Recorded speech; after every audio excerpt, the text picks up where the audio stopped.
Okay, we're ready to attach the elastic. I like the 1/8 elastic flat.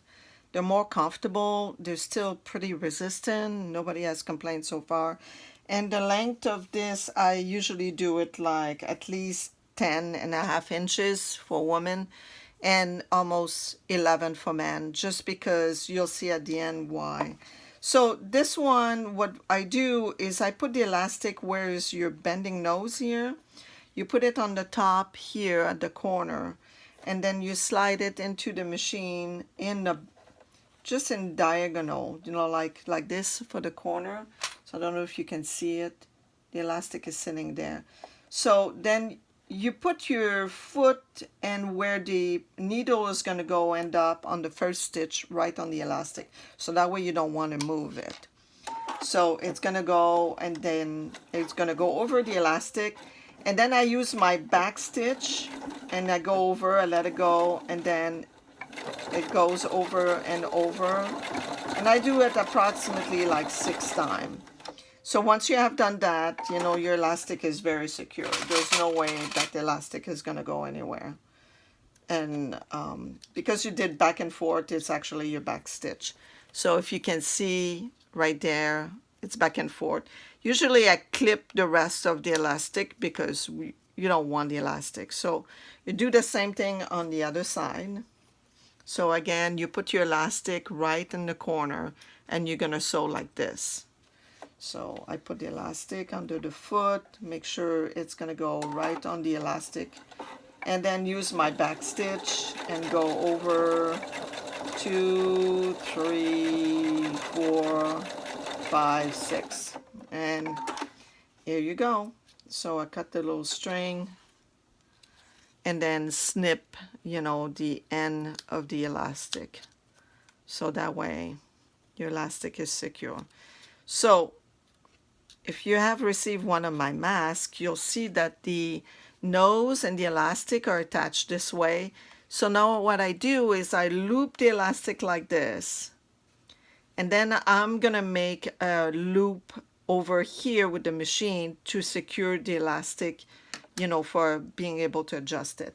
So how do we do this? This is actually, each machine is going to be a little different. So I'm going to show you mine, but really it depends on your machine. Mine is electronic, so because I do embroidery, so sometimes that helps. I don't know if you can see. Here you go. I think you can see my keyboard here. So first of all, you have to disengage your foot here, your engagement foot. So this is a situation that you do when you want to do free quilting. So you disengage your buttons, you disengage your foot, so the needle stays always at the same place. Then you're going to choose a zigzag. And then on the zigzag, you're going to choose the width at 7. And then the length has to be the smallest you can. That would be a 2, most of the machine. If you have a manual machine, you just try it a couple of times. And then what this is going to do is when you put the elastic at bias, you're going to go and put it like corner like this. And then you're going to put your foot right above the elastic. So I don't know if you can see. You see there? So the middle of where my needle would, on the straight stitch, would hit is actually where the elastic. So we don't want that, obviously, right? So what we want is that the stitching goes on each side. So if I press on my foot, you can see if I do it manually, I hold the string because it helps. It hits right at the side of the elastic, and then the next stitch, it does, this secure stitch motion first. And then it goes and hit on the other side of the elastic. And then I do that, I don't know, maybe 20 times. And then I fix it. My machine has a fixed motion, and then I can cut it. My machine cuts it. But you don't have to. You can just, of course, you still have strings, to cut, so I cut the little strings everywhere. But what it does, as you can see, it makes like a very secure thing for the elastic. And then people that adjust it to their ears, you know, they put it over their ears.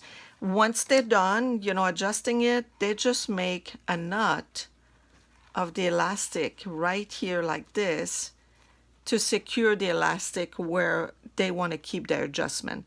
If you pull really tight, this is not going to go away.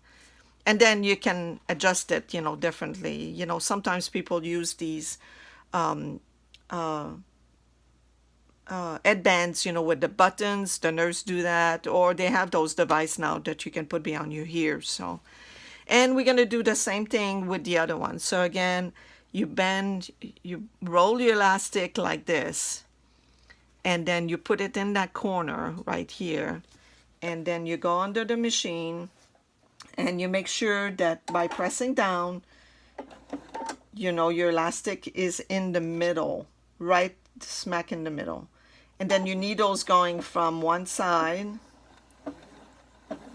to the other side and not touching the elastic. And then I fix it for me. You just, you know, regular stitching. I mean, you just stop where it is. It's not going to go anywhere. And here is your other one.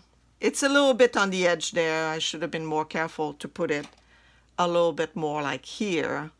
But it still works, you know. So, again, you know, if you're making masks for others, you know, they're not going to complain. And here's your mask, and it's done. So, it's really easy enough, you know, everybody can make their mask. And you have a pocket right there that you can put your filter in. No, so because I was telling you, it doesn't really matter too much, you know, for the pleats, because once you have your mask, there are not really any pleats anymore. The width of this is, once finished, is only 5 inches.